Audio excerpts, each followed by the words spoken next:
With the August 27th deadline for the appointment of the Inspector General of Police fast approaching, human rights groups are worried that the two principals may not deliver.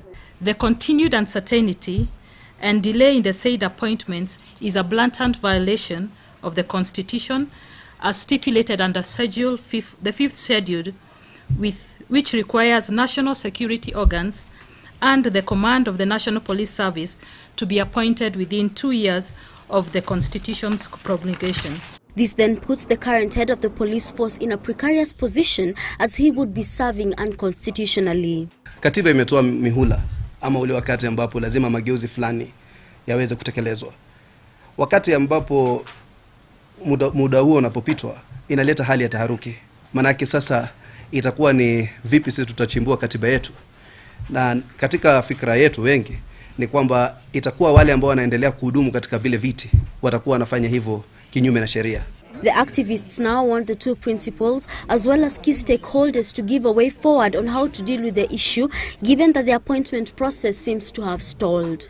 We are therefore demanding that the President of the Republic of Kenya and the Prime Minister give due attention to this urgent and important matter and fast-track the implementation of pending legislation on security sector reform. That once a period has been lapsed, then it will be important for there to be a clear direction from the CIC and the committee, COIC and other stakeholders in terms of what is the legality or constitutionality of those who continue to serve. The two leaders have also been put on notice as failure to abide by the Constitution could catch up with them even once they leave office where they currently enjoy immunity. Then any citizen is free to go before the courts and point out that the Constitution has been violated, and therefore the necessary actions then occur.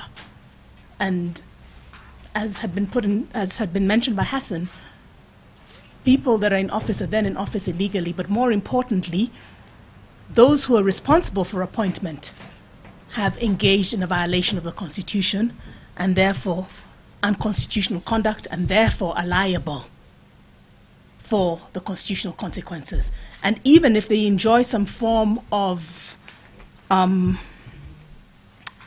immunity at this point in time, come next year, that immunity is lifted.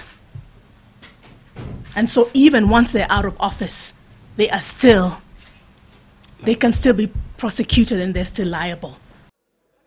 Over the last 3 days, the country has been treated to a fiasco of watching members of parliament rushing to pass bills whose deadline is the 27th of August this year to avoid facing dissolution through the courts by failing to deliver on the Constitution. But with such key appointments yet to be made, Kenyans are left to wonder what will become of the 10th Parliament. Nancy Njoki, GBS News.